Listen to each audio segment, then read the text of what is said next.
Good day, everyone. So, our topic today is all about the proponents or the theories of Piaget, Skinner, and Bloom. So, learning theories in with connection technology. So, itong tatlo na ito is meron silang theories about the learning processes on how the learning process itself. So, learning theories in with connection technology. So, I will make it possible to connect it with the use of technology or what is the connection of it in technology. So, here we go. So here's a brief introduction of the learning theory. So learning theory describes how students receive, process, and retain knowledge during learning, cognitive, emotional, and environmental. Learning theory describe how students receive, process, and retain knowledge during learning. So, yung learning theory daw is nagdi-describe or nag-illustrate kung paano yung estudyanteng nakaka-receive, nakaka-proseso, at nakaka-alala ng mga pag-aaral. So, habang pinag-aaralan nila yung isang bagay na iyon. So, ayun yung learning theory. So, meaning, pag sinabi natin learning theory, ito yung description or the illustration on how the possible process from learning things. So, cognitive, emotional, and environmental influences as well as prior experience.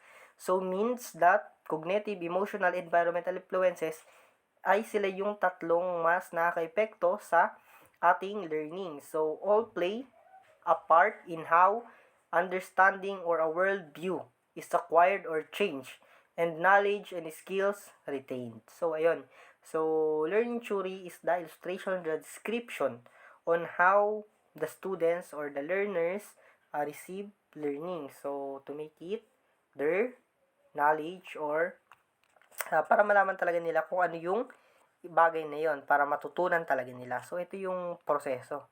So, kaya tinawag na learning theory. So, iba-iba yan. Hindi natin ma-sure.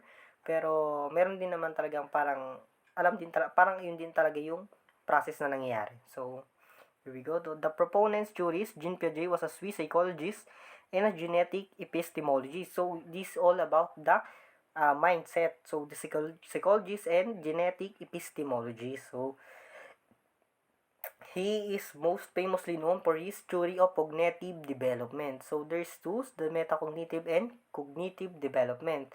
So, that is all about for Jean Piaget. So, that look at how children develop intellectually throughout the course of childhood. So, yun na nga, no, sa utak talaga siya, sa mind talaga ng isang estudyante or ng tao kasi, ayun, develop intellectually. So,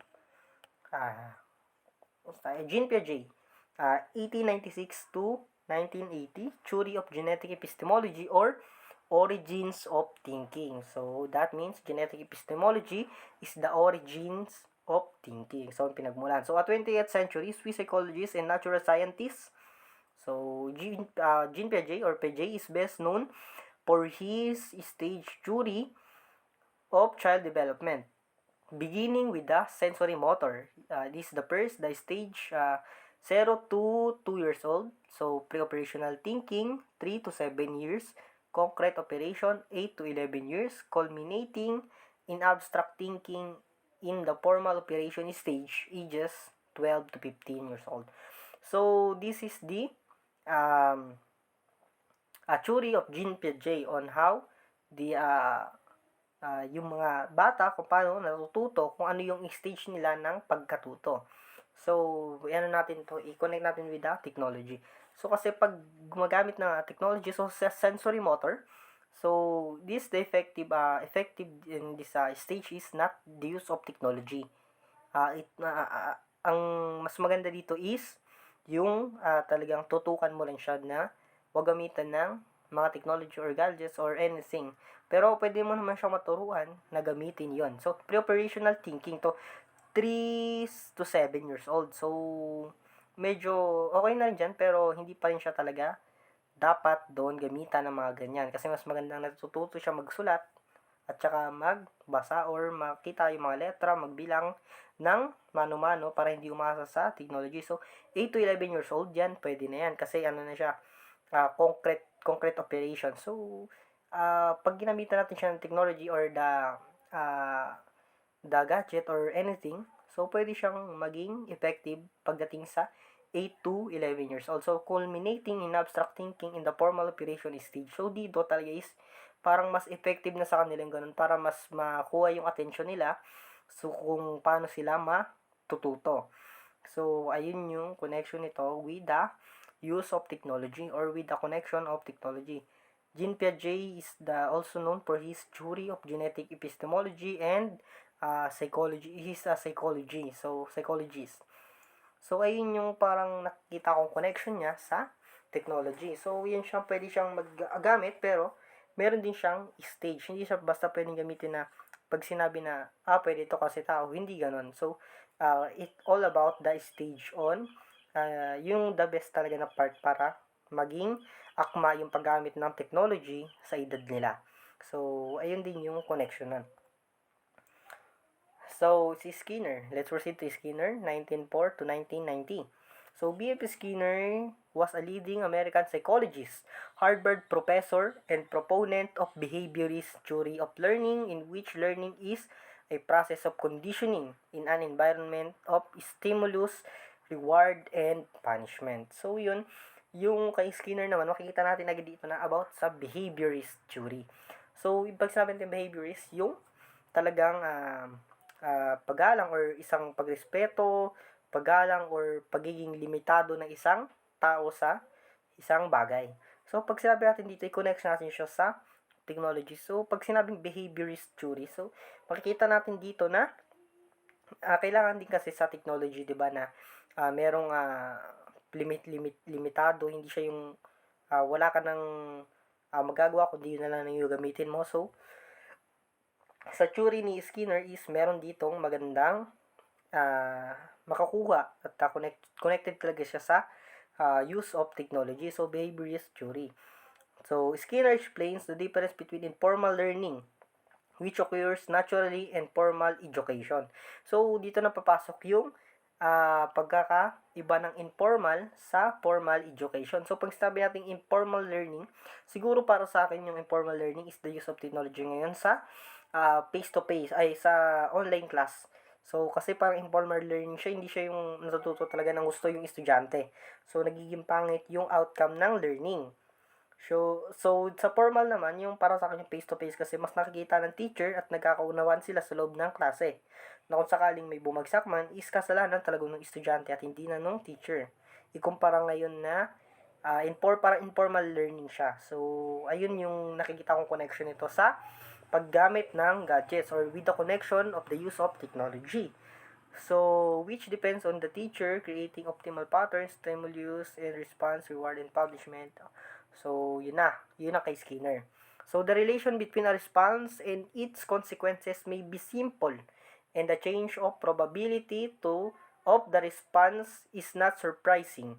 What is technological useful in an operant conditioning is our increasing knowledge.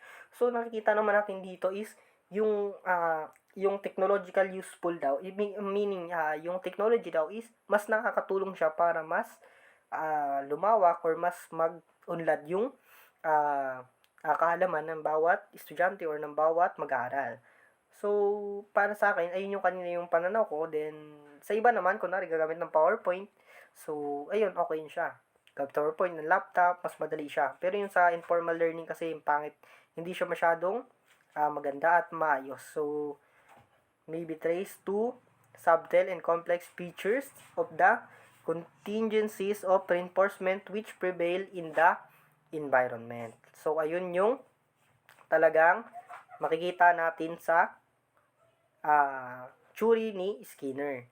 So, ayun siya, may connection talaga siya the behaviorist and the use of technology. So, yun yung nakikita kong connection niya with the use of technology. Mas effective kasi yung ganito kasi mas nalalaman natin yung merong nalilimitahan yung bawat estudyante. So, or bawat user.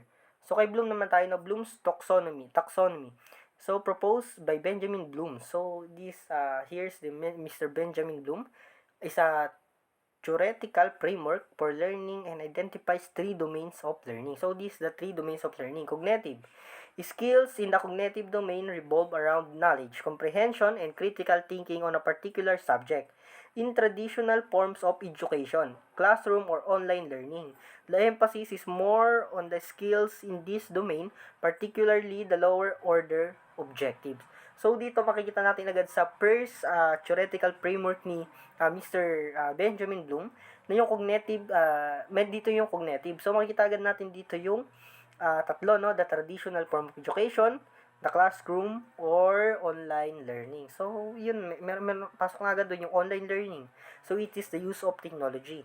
So, on how technology affect the education. So, nakikita natin na may online learning din nga ngayon. So, okay lang naman kay Bloom na ganon, makikita niya cognitive, meaning, pag sinabing cognitive, is natututo rin talaga sa online class. So, affective. Skills in the affective domain describes way people react emotionally and involved learning that happens at the behavioral level. Affective objectives aim to increase the awareness and improve attitudes, emotion, and feelings. So this is the affective, the second, the affective learning. So, the affective domain. So, number 3 is the psychomotor. The psychomotor domains deals with skill-based learning. Skills involve the capability to bodily manipulate tools or instruments similar to a hand or a hammer. So, psychomotor objectives usually focus on change or development in behavior and skills. So, pag sinabi natin psychomotor naman, it is the skill base. So, yung mga natututunan ng mga tao sa, kunwari yan, merong mga karpintero, mga iba't iba dyan, waiter. So, skill ano sila eh. So, mga mekaniko, ano pa ba, marami pang iba dyan na skill based learning. So, mas magaling sila sa mga skills. So, hindi sila pwede hindi naman sa sinasabing mahina sila sa utakan, pero nandun pa rin talaga yung skills talaga yung mas nangingibabaw sa kanila. So, ayun. Yung pang-third na domain ni Bloom. So, i-connect natin siya sa sa use of technology. So, pag sinabi cognitive kasi, it means the use of thinking skills. So, ito yung yung utak talaga yung gagamitin ng isang tao. So, pag yung utak ginamit, so magagamit din talaga yung technology ng maayos.